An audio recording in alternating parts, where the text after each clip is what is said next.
Remote control করতে গিয়ে হৃদয় নিয়ন্ত্রণ হারালেন। বোমা, আমি সেই রাতের পর থেকে প্রতি রাতে আকাশের দিকে তাকিয়ে থাকি। ভাবি কখন তারা আবার আসবে। কিন্তু আমার ভয় কমে গেছে। এখন আমার মনে কেবল কৌতূহল।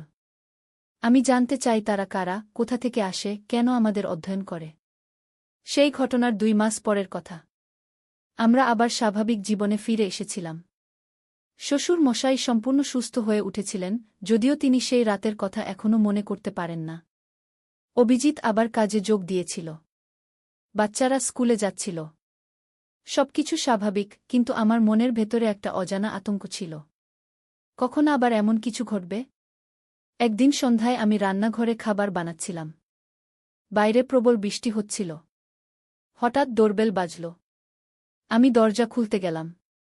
বাইরে একজন অপরিচিত লোক দাঁড়িয়েছিলেন। তিনি ভিজে পুরোপুরি স্যাঁতসেঁতে হয়ে গিয়েছিলেন। হ্যালো, আমি ডক্টর অনির্বাণ সেন। আমি আপনার পাশের বাড়িতে সবে উঠেছি। আমার গাড়িটা খারাপ হয়ে গেছে। আমি কি আপনার ফোন ব্যবহার করতে পারি? একটা মেকানিক ডাকতে হবে কি? আমি সন্দিগ্ধ হয়ে তার দিকে তাকালাম। আমাদের পাশের বাড়িতে কেউ নতুন আসেনি। সেখানে মিস্টার আর মিসেস চৌধুরী থাকেন, যারা এখন তাদের ছেলের বাড়িতে বেড়াতে গেছেন। কোন বাড়িতে উঠেছেন আপনি? আমি জিজ্ঞেস করলাম। 1-3 নম্বর বাড়ি, তিনি বললেন। আমাদের রাস্তায় কোনো 1-3 নম্বর বাড়ি নেই। আমার বুকের ভেতর ধুকপুক করতে লাগল। কিন্তু আমি শান্ত থাকার চেষ্টা করলাম। দুঃখিত, আমাদের ফোন এখন কাজ করছে না। আপনি অন্য কারো বাড়িতে চেষ্টা করুন গ। সেই লোকটি হঠাৎ হাসতে লাগল। অনিন্দিতা, আমি জানি তুমি মিথ্যা বলছ। তোমার ফোন ভালোভাবেই কাজ করছে গি। আমি চমকে উঠলাম। আপনি আমার নাম জানলেন কিভাবে? তার চোখের দিকে তাকিয়ে আমি আবার সেই অদ্ভুত আলো দেখতে পেলাম। সেই একই আলো যা আমি আমার শ্বশুর মশাইয়ের চোখে দেখেছিলাম। না, আমি ফিসফিস করে বললাম, আবার না গি। হ্যাঁ, আমরা ফিরে এসেছি। সে হাসল। আমাদের অধ্যয়ন অসমাপ্ত ছিল গু। আমি দরজা বন্ধ করতে চাইলাম, কিন্তু সে দরজায় পা দিয়ে আটকে রাখল। দেখো অনিন্দিতা, এবার আমরা তোমাকে ভয় দেখাতে আসিনি। আমরা শান্তিপূর্ণভাবে কথা বলতে চাই। কে আমরা? তুমি কে? আমি ভয়ে জিজ্ঞেস করলাম। আমার নাম জানার দরকার নেই। আমি সেই জাতির প্রতিনিধি যাদের তুমি 2 মাস আগে দেখেছিলে। আমি তোমার সাহায্য চাই। আমার সাহায্য? কিসে? আমরা তোমাদের আবেগ বুঝতে চাই। আমি একটি বৈজ্ঞানিক। আমাদের গ্রহে আমি মানবীয় আবেগ নিয়ে গবেষণা করি। কিন্তু আমরা শুধু বাইরে থেকে পর্যবেক্ষণ করেই বুঝতে পারছি না। আমি একজন মানুষের সাহায্য চাই, যে আমাকে শেখাবে গু। আমি বিশ্বাস করতে পারছিলাম না। একজন এলিয়েন বৈজ্ঞানিক আমার কাছ থেকে আবেগ শিখতে চায়। কেন আমি তোমাকে সাহায্য করব? তোমরা আমার পরিবারকে ভয় দেখিয়েছিলে গু। দুঃখিত, সেটা একটা ভুল ছিল। আমার সহকর্মী খুব আগ্রহী হয়ে পড়েছিল। সে এখন আমাদের গ্রহে শাস্তি ভোগ করছে। আমরা চাই না তোমাদের পৃথিবীবাসীদের সাথে আমাদের সম্পর্ক খারাপ হোক। আমরা শান্তিপূর্ণভাবে একসাথে থাকতে চাই, একে অপরকে বুঝতে চাই। আমি কি করব বুঝতে পারছিলাম না। এই অদ্ভুত প্রাণীটি কি সত্যি বলছে, নাকি আমাকে ফাঁদে ফেলার চেষ্টা করছে? আপনি কিভাবে প্রমাণ করবেন যে আপনি সত্যি বলছেন? আমি জিজ্ঞেস করলাম। তুমি আমাকে টেস্ট করতে পারো। যে কোনো প্রশ্ন জিজ্ঞেস করো, আমি উত্তর দেব গো। আমি চিন্তা করলাম। কি এমন প্রশ্ন করা যায় যা একমাত্র সত্যিকারের এলিয়েন জানতে পারে? তোমাদের গ্রহের নাম কি? তোমাদের ভাষায় উচ্চারণ করা যায় না। কিন্তু সবচেয়ে কাছাকাছি অনুবাদ হল বেলদেন। কত দূরে তোমাদের গ্রহ? তোমাদের মাপে প্রায় 4 আলোকবর্ষ। কিন্তু আমরা এমন প্রযুক্তি আবিষ্কার করেছি যা আমাদের মহাকাশের একটা অংশ থেকে অন্য অংশে দ্রুত যাতায়াত করতে সাহায্য করে কি? আমি এখনও পুরোপুরি বিশ্বাস করতে পারছিলাম না। আমার স্বামী এখন কাজ থেকে ফিরবে। আপনি যদি সত্যি বলেন তাহলে তার সামনেও একই কথা বলুন গু। অবশ্যই, সে বলল। আমি তাকে ঘরে ঢুকতে দিলাম। তিনি বসার ঘরে বসলেন। আমি কিছুক্ষণ তার সাথে একা থাকতে ভয় পাচ্ছিলাম, কিন্তু আমার কৌতূহল ছিল। আমি জানতে চাইছিলাম এই প্রাণীটি কে, কোথা থেকে এসেছে, কি চায়। তোমাদের পৃথিবীতে কবে থেকে আসা শুরু করেছ? আমি জিজ্ঞেস করলাম। প্রায় 500 বছর আগে থেকে। প্রথমে আমরা শুধু দূর থেকে পর্যবেক্ষণ করতাম। কিন্তু যত তোমাদের প্রযুক্তি উন্নত হয়েছে, আমরা তত কাছে আসতে শুরু করেছি। আমরা চাই না যে তোমরা আমাদের আবিষ্কার করো যতক্ষণ না তোমরা প্রস্তুত। কি ধরনের প্রাণী তোমরা? আমরা তোমাদের মতোই কার্বন ভিত্তিক প্রাণী, কিন্তু আমাদের গঠন আলাদা। আমরা তরল রূপে থাকতে পারি, ঠোস রূপে থাকতে পারি।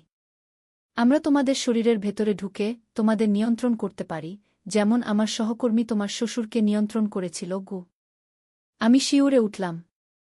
ভয় পেও না, সে বলল, আমি তোমাকে নিয়ন্ত্রণ করতে আসিনি। আমি শুধু জানতে এসেছি। আমি জানতে চাই কিভাবে তোমরা অনুভব করো, কিভাবে ভালোবাসো, কিভাবে দুঃখ পাও। কেন? আমি জিজ্ঞেস করলাম। কারণ আমাদের আবেগ নেই। আমরা শুধু যুক্তি দিয়ে চলি। আর এটা আমাদের অসম্পূর্ণ করে তুলেছে। আমরা উন্নত, কিন্তু আমরা পূর্ণ নই। আমাদের কিছু বৈজ্ঞানিক বিশ্বাস করেন যে আবেগই হল মহাবিশ্বের আসল শক্তি, যা আমাদের নেই। আমি একটু নরম হলাম। এই প্রাণীটি যেন সত্যিই কিছু খুঁজে বেড়াচ্ছে, কিছু শিখতে চাইছে। অনেকটা একটা স্কুলের ছাত্রের মতো। এমন সময় দরজা খুলল, অভিজিৎ ভেতরে ঢুকল। অনু, আমি ফিরে এসেছি। সে ঘরে ঢুকে দেখল একজন অপরিচিত লোক বসে আছে। এই যে, কে আপনি? ইনি ডক্টর অনির্বাণ সেন। আমি বললাম। ইনি বলছেন যে ইনি আমাদের পাশের বাড়িতে থাকেন। অভিজিৎ বিস্মিত হল। কিন্তু পাশের বাড়িতে তো চৌধুরী পরিবার থাকে। আমি সত্যি বলছি না, ডক্টর সেন বললেন। আমি আসলে কে তোমার স্ত্রী জানে? অভিজিৎ আমার দিকে তাকাল। অনু, কি হচ্ছে এখানে? আমি গভীর শ্বাস নিলাম। ইনি সেই লোকেদের একজন যারা সেদিন রাতে তোমার বাবাকে নিয়ন্ত্রণ করেছিল। অভিজিতের মুখ থেকে রক্ত সরে গেল। কি? না। আবার না? ভয় পেও না, ডক্টর সেন বললেন। আমি তোমাদের কোনো ক্ষতি করতে আসিনি। আমি এসেছি শেখার জন্য, জানার জন্য। অভিজিৎ বিশ্বাস করতে পারছিল না। তুমি কি প্রমাণ করতে পারো যে তুমি সত্যি কে? ডক্টর সেন মুচকি হাসলেন। তারপর হঠাৎ করে তার হাত স্বচ্ছ হয়ে গেল, যেন জলের মতো। আমরা দুজনেই চমকে উঠলাম। এই যথেষ্ট প্রমাণ? তিনি জিজ্ঞেস করলেন। অভিজিৎ হতবাক হয়ে সেদিকে তাকিয়ে রইল। কি? কিভাবে এটা করলে? আমি বলেছি, আমাদের শরীর তোমাদের মতো নয়। আমরা ঠোস বা তরল রূপ ধারণ করতে পারি। আমরা তোমাদের শরীরের ভেতরে ঢুকে তোমাদের নিয়ন্ত্রণ করতে পারি, যেমন আমার সহকর্মী তোমার বাবাকে নিয়ন্ত্রণ করেছিল। অভিজিৎ এবার মোটেও ভালো লাগছিল না। সে কাঁপতে শুরু করল। আমি দ্রুত তার পাশে গেলাম এবং তাকে সোফায় বসালাম। ঠিক আছে, সবকিছু ঠিক আছে, আমি তাকে সান্ত্বনা দিলাম। আমি তোমাদের ভয় দেখাতে আসিনি, ডক্টর সেন আবার বললেন। আমি শুধু জানতে এসেছি। আমি জানতে চাই তোমরা কিভাবে অনুভব করো, কিভাবে ভালোবাসো, কিভাবে দুঃখ পাও। আমি তোমাদের সাহায্য চাই। অভিজিৎ ধীরে ধীরে শান্ত হল। কিভাবে আমরা তোমাকে সাহায্য করতে পারি? আমি চাই তোমরা আমাকে শেখাও কিভাবে অনুভব করতে হয়। আমি তোমাদের সাথে কিছুদিন থাকতে চাই, তোমাদের অবজার্ভ করতে চাই, তোমাদের সাথে কথা বলতে চাই, তোমাদের বুঝতে চাই। অভিজিৎ আমার দিকে তাকাল। আমরা দুজনেই জানতাম যে এটা একটা অদ্ভুত পরিস্থিতি, কিন্তু একই সাথে একটা অবিশ্বাস্য সুযোগও। আমরা মহাবিশ্বের অন্য কোথাও থেকে আসা একটি প্রাণীর সাথে কথা বলছি। ঠিক আছে, অভিজিৎ বলল, আমরা তোমাকে সাহায্য করব। কিন্তু আমাদের দুটো শর্ত আছে। কি শর্ত? ডক্টর সেন জিজ্ঞেস করলেন। প্রথমত, তুমি কাউকে আঘাত করবে না, কাউকে নিয়ন্ত্রণ করবে না। অবশ্যই, আমি প্রতিজ্ঞা করছি। দ্বিতীয়ত, তুমি আমাদের সম্পর্কে যা শিখবে তা শান্তিপূর্ণ উদ্দেশ্যে ব্যবহার করবে, যুদ্ধ বা আক্রমণের জন্য নয়। ডক্টর সেন হাসলেন। আমাদের গ্রহে যুদ্ধ নেই। যুদ্ধ আবেগ থেকে আসে, ক্রোধ, ঘৃণা, লোভ। আমাদের এসব নেই। আমরা শুধু যুক্তি দিয়ে চলি। তোমাদের আবেগ বুঝতে চাই বলেই আমরা এখানে এসেছি, যুদ্ধ করতে নয়। অভিজিৎ মাথা নাড়ল।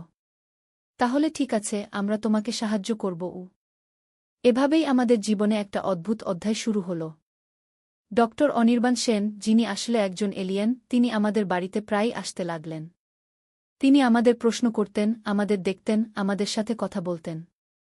আমরাও তাকে প্রশ্ন করতাম, জানতাম তার গ্রহ সম্পর্কে, তার জাতি সম্পর্কে। শুরুতে বাচ্চারা ভয় পেয়েছিল, কিন্তু ধীরে ধীরে তারাও ডক্টর সেনকে পছন্দ করতে শুরু করল। তিনি তাদের মহাকাশ সম্পর্কে অনেক গল্প বলতেন, তাদের নানা রকম অদ্ভুত জিনিস দেখাতেন। অঙ্কিত তো তার প্রযুক্তি নিয়ে খুবই আগ্রহী হয়ে উঠেছিল। আমরা ডক্টর সেনকে সাহায্য করতাম আবেগ বুঝতে। আমরা তাকে সিনেমা দেখাতাম, বই পড়তে দিতাম, গান শোনাতাম। আমরা তাকে নিয়ে বিভিন্ন জায়গায় ঘুরতে যেতাম, পার্কে, রেস্টুরেন্টে, মেলায়। আমরা তাকে দেখাতাম কিভাবে মানুষ হাসে, কাঁদে, ভালোবাসে, রাগ করে। ডক্টর সেন প্রায় বলতেন, এত অবাক লাগে। তোমরা এত কিছু অনুভব করো। আনন্দ, দুঃখ, ভয়, ভালোবাসা, এসব কত অদ্ভুত। একদিন আমরা একটা বিয়ে বাড়িতে গিয়েছিলাম। সেখানে এক দম্পতি তাদের বিয়ের 50 বছর পূর্তি উদযাপন করছিলেন। আমরা তাদের দেখলাম, তাদের চোখে এখনও সেই ভালোবাসা, সেই আবেগ, যা 50 বছর আগে ছিল। এটাই তো যা আমরা হারিয়েছি, ডক্টর সেন আমাকে বললেন, এই অবিনশ্বর ভালোবাসা, যা সময়ের সাথে শুধু বাড়ে। আমাদের গ্রহে এমন কিছু নেই গু। আমি তার কথা শুনে অবাক হলাম। কিন্তু তোমাদের কি পরিবার নেই? স্ত্রী, সন্তান? আছে, কিন্তু সেটা যুক্তির ভিত্তিতে। আমরা জোট বাঁধি কারণ আমরা জানি যে জিন মিশ্রণ প্রজাতির জন্য ভালো।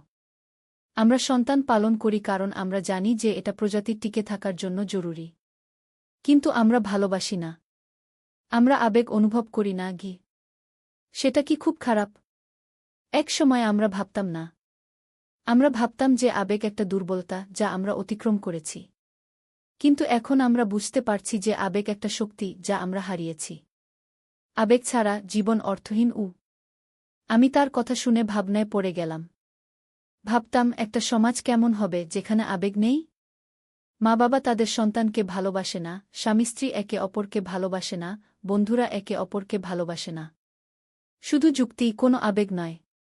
3 মাস এভাবেই কেটে গেল। ডক্টর সেন আমাদের জীবনের একটা অংশ হয়ে উঠেছিলেন। আমরা তাকে পরিবারের সদস্য মনে করতাম, যদিও আমরা জানতাম যে তিনি আমাদের মতো নন। কিন্তু তারপর একদিন তিনি এলেন এবং বললেন যে তিনি চলে যাচ্ছেন। আমার গবেষণা শেষ হয়েছে, তিনি বললেন, আমি এখন ফিরে যাব আমার গ্রহে, আমার যা শিখেছি তা নিয়ে গিয়ে। আমরা সবাই দুঃখিত হলাম। বাচ্চারা কাঁদতে শুরু করল। এমনকি অভিজিত বিষণ্ণ হয়ে পড়ল। আপনি কি আবার আসবেন? অঙ্কিত জিজ্ঞেস করল। আমি চেষ্টা করব, ডক্টর সেন বললেন, কিন্তু আমি প্রতিজ্ঞা করতে পারি না। আমাদের মহাকাশযান চলে যাবে, আর আমাদের নতুন একটা তৈরি করতে হবে গি। আপনি আমাদের সম্পর্কে যা শিখেছেন তা কি আপনার উপকারে আসবে? আমি জিজ্ঞেস করলাম। হ্যাঁ, তিনি বললেন, আমি যা শিখেছি তা আমাদের সমাজকে বদলে দেবে। আমি তাদের দেখার হৃদয়ও তোমার জন্য চার্জ হয়ে আছে। আমি আর নিয়ন্ত্রণ রাখতে পারছি না। তোমাকে বিয়ে করতে চাই, আমার স্ত্রী হিসেবে পাশে রাখতে চাই। রিমোট হাত থেকে ছিটকে পড়ল। সন্ধ্যায় টিভি দেখার সময় রিমোট কাজ করছিল না। ব্যাটারি বদলাতে সাহায্য চাইলেন শ্বশুর। যখন নতুন ব্যাটারি লাগাচ্ছিলাম, তিনি আমার হাত ধরে ফেললেন। তার স্পর্শে শিউরে উঠলাম। টিভির আলো ঘরে অন্ধকার করে দিয়েছিল, কিন্তু তার চোখের আগুন স্পষ্ট দেখতে পাচ্ছিলাম। এই গল্পটি সম্পূর্ণ শুনলে আপনাদের পানি অটোমেটিক বের হয়ে যাবে, সো যত দ্রুত সম্ভব হাতের কাছে টিস্যু নিয়ে বসে পড়ো। বিছানার চাদর যেন নষ্ট না হয় সেটা সম্পূর্ণ খেয়াল রাখার অনুরোধ জানিয়ে গল্পটি এখন শুরু করব। তার আগে সর্বশেষ অনুরোধ, দয়া করে এমন পানি বের করার গল্প নিয়মিত শুনতে আমাদের চ্যানেলটি সকলেই সাবস্ক্রাইব করুন। ধন্যবাদ। হ্যালো বন্ধুরা, আমার নাম অনিন্দিতা সেন। আমার বয়স 30 বছর। আমার স্বামীর নাম অভিজিৎ সেন, বয়স 35 বছর। আমাদের 2 সন্তান, অঙ্কিত আর জয়া। অঙ্কিত 17 বছর বয়সী, কলেজে পড়ে। জয়া 10 বছর বয়সী, স্কুলে যায়। আমি ঠিক জানি না কোথা থেকে শুরু করব।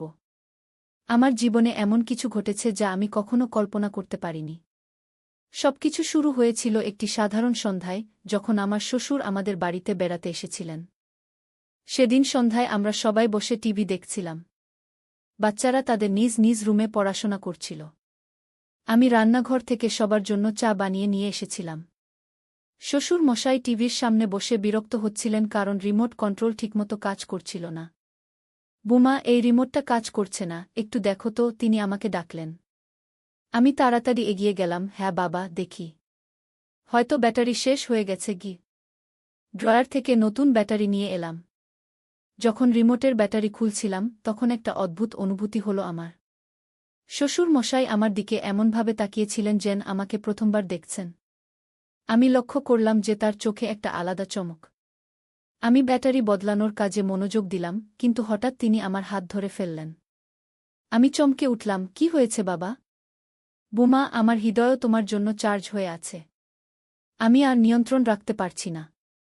তোমাকে বিয়ে করতে চাই, আমার স্ত্রী হিসেবে পাশে রাখতে চাই, তিনি বললেন, আর রিমোট আমার হাত থেকে ছিটকে পড়ল। আমি ভয়ে জমে গেলাম। এ কি বলছেন উনি? আমার নিজের শ্বশুর, আমার স্বামীর বাবা, এমন কথা কিভাবে বলতে পারেন? আমি কিছু বলার আগেই উনি আমার হাতটা আরও শক্ত করে ধরলেন। তার চোখে সেই অদ্ভুত দৃষ্টি আমাকে ভয় দেখাচ্ছিল। এবার তার চোখের দিকে ভালো করে তাকিয়ে আমি চমকে উঠলাম। তার চোখের মনি স্বাভাবিক ছিল না, যেন অন্য কোনো রঙের, এবং সেখানে একটা অদ্ভুত আলো জ্বলছিল। আমি হাত ছাড়িয়ে নিয়ে দূরে সরে গেলাম। বাবা, আপনি ঠিক আছেন তো? আমি কাঁপা গলায় জিজ্ঞেস করলাম। তিনি হাসলেন, কিন্তু সেই হাসি আমার চেনা শ্বশুরের নয়। আমি যতটা ভালো আছি ততটা আগে কখনো ছিলাম না, বুমা। আজ থেকে আমরা একসাথে থাকব। আমার সাথে আসো। তিনি উঠে দাঁড়ালেন এবং আমার দিকে এগিয়ে আসতে লাগলেন। আমি পিছনে হটতে হটতে দেয়ালে ঠেকে গেলাম। আমার হৃদস্পন্দন দ্রুত হয়ে উঠল। সেই মুহূর্তে আমার স্বামী অভিজিৎ ঘরে ঢুকল। বাবা, তুমি কি করছ? সে জিজ্ঞেস করল। তার বাবা ঘুরে তাকালেন, তোর বুকে নিয়ে যাচ্ছি। ও আমার। অভিজিৎ হতবাক হয়ে গেল, কি বলছো তুমি? এসব কি বলছ? এবার আমি লক্ষ্য করলাম যে শ্বশুর মশাইয়ের শরীরের ভাষাও অস্বাভাবিক। তিনি যেভাবে দাঁড়িয়েছিলেন, যেভাবে কথা বলছিলেন, সব কিছুই অদ্ভুত লাগছিল।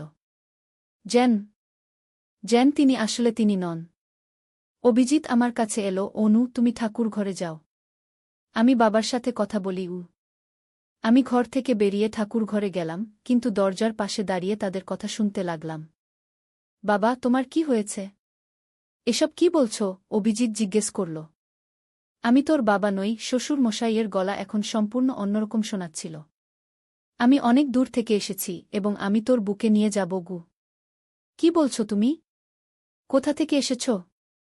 কে তুমি? অভিজিৎ চিৎকার করে উঠল। আমার পরিচয় জানার দরকার নেই তোর। আমি শুধু এটুকু বলতে পারি যে আমরা তোমাদের উপর নজর রাখছি অনেক দিন ধরে। আর এখন সময় এসেছে নমুনা সংগ্রহ করার। আমি ভয়ে কাঁপতে থাকলাম। কি এসব বলছেন শ্বশুর মশাই? কোনো নমুনা? কে তারা? আমার মনে হাজারো প্রশ্ন ঘুরপাক খাচ্ছিল। হঠাৎ একটা চিৎকার শুনলাম। আমি দৌড়ে ঘরে ঢুকলাম এবং দেখলাম অভিজিৎ মাটিতে পড়ে আছে, আর শ্বশুর মশাই তার উপর ঝুঁকে আছেন। তার হাতে একটা ছোট যন্ত্র, যা থেকে নীল আলো বের হচ্ছিল। আমি চিৎকার করে উঠলাম, ছেড়ে দিন তাকে। শ্বশুর মশাই আমার দিকে তাকালেন। এসো আমার সাথে, অথবা তোমার স্বামী মারা যাবে। আমার মাথা ঘুরছিল। কি করব আমি? পুলিশকে ডাকি? কিন্তু তাদের আসতে সময় লাগবে, আর অভিজিতের জীবন বিপন্ন। আমি অসহায় বোধ করলাম। ঠিক তখনই আমার মনে পড়ল বাবার কথা। আমার বাবা একজন প্রাক্তন সেনা অফিসার ছিলেন, যিনি প্রায়ই বলতেন যে বিপদে কখনো আত্মসমর্পণ করতে নেই, বরং সময় কিনতে হয়। আমি গভীর শ্বাস নিলাম। ঠিক আছে, আমি বললাম, আমি আপনার সাথে যাব, কিন্তু আগে আমাকে বাচ্চাদের একবার দেখতে দিন। আমি তাদের সাথে বিদায় নিতে চাই। শ্বশুর মশাইয়ের চোখে সন্দেহ ফুটে উঠল, কিন্তু তিনি মাথা নাড়লেন। ঠিক আছে, কিন্তু দ্রুত। আমাদের বেশি সময় নেই।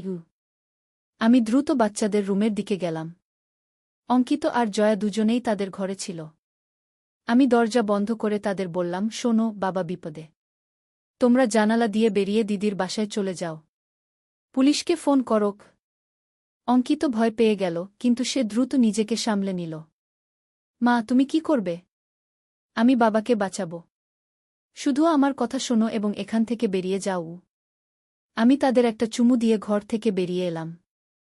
শ্বশুর মশাই অধৈর্য হয়ে উঠেছিলেন। চলো, এখন যেতে হবে। একটু দাঁড়ান, আমি বললাম, আমার একটা জিনিস নিতে হবে। আমি দ্রুত রান্নাঘরে গেলাম এবং একটা ছোট ছুরি নিলাম। সেটা আমার শাড়ির আঁচলে লুকিয়ে রাখলাম। তারপর ফিরে এলাম। আমি প্রস্তুত। শ্বশুর মশাই অভিজিৎকে আরেকটা নীল আলোর ঝলক দিলেন, যাতে সে অজ্ঞান হয়ে গেল। তারপর তিনি আমার হাত ধরলেন। আমাদের গাড়িতে যেতে হবে। আপনি কে? আমি জিজ্ঞেস করলাম। আপনি আসলে আমার শ্বশুর নন, তাই না? তিনি হাসলেন, তুমি চালাক মেয়ে। না, আমি তোমার শ্বশুর নই। আমি অনেক দূর থেকে এসেছি তোমাদের অধ্যয়ন করতে। কোথা থেকে? এমন একটা জায়গা থেকে যা তোমার কল্পনারও বাইরে। আমরা বাড়ি থেকে বেরিয়ে এলাম। রাস্তায় একটা কালো গাড়ি দাঁড়িয়েছিল যা আমি আগে কখনো দেখিনি। তিনি আমাকে গাড়ির দিকে নিয়ে যেতে লাগলেন। হঠাৎ করে আমি তার হাত ছাড়িয়ে নিলাম এবং ছুরিটা বের করে তার দিকে তাক করলাম। আর এক পা এগোলে আমি এটা আপনার গলায় বসিয়ে দেব গু। তিনি থমকে গেলেন। তুমি জানো না তুমি কার সাথে খেলছ গু? আমি জানি না, কিন্তু আমি আমার পরিবারকে রক্ষা করতে যে কোনো কিছু করতে পারি, আমি দৃঢ়তার সাথে বললাম। ঠিক সেই মুহূর্তে আকাশে একটা অদ্ভুত আলো দেখা গেল। সেটা প্রচণ্ড উজ্জ্বল ছিল এবং ক্রমশ বড় হতে থাকল। আমার শ্বশুর মশাই আকাশের দিকে তাকালেন। তার মুখে একটা অদ্ভুত হাসি ফুটে উঠল। তারা এসে গেছে, তিনি বললেন। আমি আকাশের দিকে তাকালাম এবং যা দেখলাম তা আমি বিশ্বাস করতে পারিনি। একটা বিশাল বস্তু ধীরে ধীরে নেমে আসছিল। সেটা গোলাকার ছিল এবং তার চারপাশে অদ্ভুত আলো ঘুরছিল। ওটা কি? আমি ভয়ে জিজ্ঞেস করলাম। আমার বাড়ি, তিনি বললেন। এবার আমি বুঝতে পারলাম। তিনি মানুষ নন। তিনি অন্য কোথাও থেকে এসেছেন। তিনি আমার শ্বশুরের শরীর নিয়ন্ত্রণ করছেন। আমি আরও ভয় পেয়ে গেলাম। আপনি কি চান? আমি কাঁপা গলা জিজ্ঞেস করলাম। তোমাদের সম্পর্কে জানতে চাই। তোমাদের মানব জাতির সম্পর্কে। বিশেষ করে তোমাদের আবেগ ও অনুভূতি সম্পর্কে কি? আমি বিস্মিত হলাম। আমাদের আবেগ? হ্যাঁ। আমাদের গ্রহে আবেগ বলে কিছু নেই। আমরা শুধু যুক্তি দিয়ে চলি। কিন্তু তোমরা মানুষেরা, তোমরা আবেগপ্রবণ। তোমরা ভালোবাসো, ঘৃণা করো, ভয় পাও, আনন্দ করো। আমরা তা বুঝতে চাই। আমি ভাবলাম, তাই আপনি আমার শ্বশুরের শরীরে ঢুকে গেলেন? হ্যাঁ। আমরা তোমাদের শারীরিক গঠন অনুকরণ করতে পারি, কিন্তু আবেগ অনুভব করতে পারি না। আমি তোমাকে নিয়ে যেতে চাই আমাদের গ্রহে, যেখানে আমরা তোমাকে অধ্যয়ন করতে পারি। আমি ভয়ে পিছিয়ে গেলাম। আমি যাব না গি। তোমার কোনো পছন্দ নেই গি? আকাশের বস্তু এখন আমাদের মাথার উপরে ছিল। তা থেকে একটা আলোর রশ্মি বেরিয়ে আমাদের দিকে আসতে লাগল। আমি বুঝতে পারলাম যে এটা আমাকে টেনে নিয়ে যাওয়ার জন্য। হঠাৎ পিছন থেকে একটা গাড়ির হর্ন শোনা গেল। আমি ঘুরে দেখলাম পুলিশের গাড়ি আসছে। বাচ্চারা পুলিশকে খবর দিয়েছে। শ্বশুর মশাই বিরক্ত হয়ে আমার দিকে তাকালেন। তুমি পুলিশকে ডেকেছ? আমার সন্তানরা ডেকেছে, আমি বললাম। তিনি আমার দিকে এগিয়ে এলেন, কিন্তু আমি ছুরিটা তার দিকে ছুঁড়ে মারলাম। সেটা তার বাহুতে লাগল। তিনি যন্ত্রণায় চিৎকার করে উঠলেন। তার শরীর থেকে একটা অদ্ভুত নীল রঙের তরল বেরিয়ে এল। পুলিশের গাড়ি এসে থামল। দুজন অফিসার বেরিয়ে এলেন। কি হচ্ছে এখানে? শ্বশুর মশাই আকাশের দিকে তাকালেন। তারপর হঠাৎ করে তার শরীর থেকে একটা আলোর গোলা বেরিয়ে এল এবং আকাশের বস্তুর দিকে চলে গেল। শ্বশুর মশাইজের শরীর ঢলে পড়ল। পুলিশ অফিসাররা তাড়াতাড়ি আমাদের কাছে এলেন। ম্যাডাম, আপনি ঠিক আছেন? আমি মাথা নাড়লাম, হ্যাঁ, আমি ঠিক আছি। কিন্তু আমার স্বামী ঘরে অজ্ঞান হয়ে আছে। এবং আমার শ্বশুর গু। আমরা সবাই শ্বশুর মশাইয়ের দিকে তাকালাম। তিনি এখন মাটিতে শুয়েছিলেন, চোখ বন্ধ। একজন অফিসার তার নাড়ি পরীক্ষা করলেন। তিনি বেঁচে আছেন। দ্রুত একটা অ্যাম্বুলেন্স ডাকো, তিনি তার সঙ্গীকে বললেন। আমি আকাশের দিকে তাকালাম। সেই অদ্ভুত বস্তু এখন দূরে চলে যাচ্ছিল আর শেষ পর্যন্ত অদৃশ্য হয়ে গেল। পরের কয়েকদিন আমাদের জীবনে নরক হয়ে উঠল। পুলিশ আমাদের বাড়িতে এসে আমাদের জিজ্ঞাসাবাদ করল। আমরা পুরো ঘটনা বললাম, কিন্তু কেউ বিশ্বাস করল না। তারা ভাবল আমরা হয় পাগল হয়ে গেছি, নয়তো কোনো গল্প বানিয়ে বলছি। শ্বশুর মশাইকে হাসপাতালে ভর্তি করা হয়েছিল। যখন তিনি জ্ঞান ফিরে পেলেন, তিনি বললেন যে তিনি কিছুই মনে করতে পারছেন না। তিনি জানতেন না কিভাবে তিনি আমাদের বাড়িতে এসেছিলেন বা কেন তিনি আহত হয়েছিলেন। ডাক্তাররা বললেন যে এটা আঘাতজনিত স্মৃতিলোপ। অভিজিৎ কিছু মনে করতে পারছিল না। সে শুধু মনে করতে পারছিল যে তার বাবা হঠাৎ করে অদ্ভুত আচরণ করতে শুরু করেছিলেন, তারপর সব অন্ধকার। শুধু আমি আর বাচ্চারা জানতাম সেদিন রাতে আসলে কি ঘটেছিল। আমরা কাউকে বলিনি, কারণ কেউ বিশ্বাস করবে না। তারা আমাদের পাগল ভাববে। কিন্তু সেই রাত আমাদের জীবন বদলে দিয়েছিল। আমরা জেনে গেছিলাম যে আমরা এই মহাবিশ্বে একা নই। আরও কেউ আছে অন্য কোথাও, যারা আমাদের পর্যবেক্ষণ করছে, আমাদের অধ্যয়ন করছে। একদিন আলী সাহেব সোহেলের অফিসে এলেন। সোহেল তাকে দেখে অবাক হয়ে গেল। স্যার, আপনি এখানে? হ্যাঁ, সোহেল। তোমার অফিস একবার দেখতে চাইলাম। খুব সুন্দর হয়েছে গু। আলী সাহেব পুরো অফিস ঘুরে দেখলেন। কর্মচারীদের সাথে কথা বললেন। তারপর সোহেলের রুমে এসে বসলেন। সোহেল, তুমি অনেক দূর এসেছ। মনে আছে 7 বছর আগে তুমি যখন আমার অফিসে প্রথম এসেছিলে চা বানানোর কাজ করতে? হ্যাঁ স্যার, সব মনে আছে ইউ। আমি গর্বিত যে আমি তোমাকে একটা সুযোগ দিয়েছিলাম, আর তুমি সেই সুযোগকে কাজে লাগিয়েছ। জানো সফলতার মূল সূত্র কি? কি স্যার? কঠোর পরিশ্রম, সততা আর হাল না ছাড়া। তোমার মধ্যে এই 3টা গুণই আছে গু। সোহেল চোখে জল নিয়ে বলল, আপনি না থাকলে আজ আমি এখানে পৌঁছাতে পারতাম না স্যার। না সোহেল, আমি শুধু একটা দরজা খুলে দিয়েছিলাম। ভেতরে ঢুকে পথ তৈরি করেছ তুমি নিজে গু। আলী সাহেব চলে যাওয়ার আগে বললেন, আমার একটা বড় প্রজেক্ট আছে। একটা 20 ফ্লোর বিজনেস টাওয়ার। আমি চাই তুমি এই প্রজেক্টে আমার সাথে পার্টনার হও। 50-50। রাজি? সোহেল অবাক হয়ে গেল। এত বড় প্রজেক্ট? স্যার, আমার কি যথেষ্ট সামর্থ্য আছে? আছে। আমি বিশ্বাস করি সোহেল রাজি হয়ে গেল। এটা তার জীবনের সবচেয়ে বড় প্রজেক্ট হবে। 50 অধ্যায়, বড় চ্যালেঞ্জ। 20 ফ্লোর বিজনেস টাওয়ারের কাজ শুরু হল। এটা সোহেলের জীবনের সবচেয়ে বড় চ্যালেঞ্জ। প্রজেক্টের বাজেট প্রায় 10 করোড় টাকা। সোহেলকে 5 করোড় টাকা ইনভেস্ট করতে হবে। সোহেল তার সব সঞ্চয়ে, ব্যাংক লোন আর কিছু ইনভেস্টর থেকে টাকা জোগাড় করল। এটা একটা বিশাল ঝুঁকি। যদি প্রজেক্ট ব্যর্থ হয়, সব শেষ। মিনা চিন্তিত ছিল। সোহেল, এত বড় ঝুঁকি নেওয়া ঠিক হবে? মিনা, জীবনে বড় কিছু করতে হলে ঝুঁকি নিতে হয়। আমি এই সুযোগ হাতছাড়া করতে চাই না গিয়ে। কিন্তু যদি কিছু ভুল হয়? ভুল হবে না। আমি আলী সাহেবের সাথে আছি। উনি আমাকে গাইড করবেন। প্রজেক্ট শুরু হল। প্রথম 6 মাস সব ভালোই চলছিল। কাজ সময়মতো হচ্ছে, বাজেট ঠিক আছে। কিন্তু 7 মাসের মাথায় একটা বড় সমস্যা দেখা দিল। একজন প্রধান ইনভেস্টর হঠাৎ তার টাকা ফেরত চাইলেন।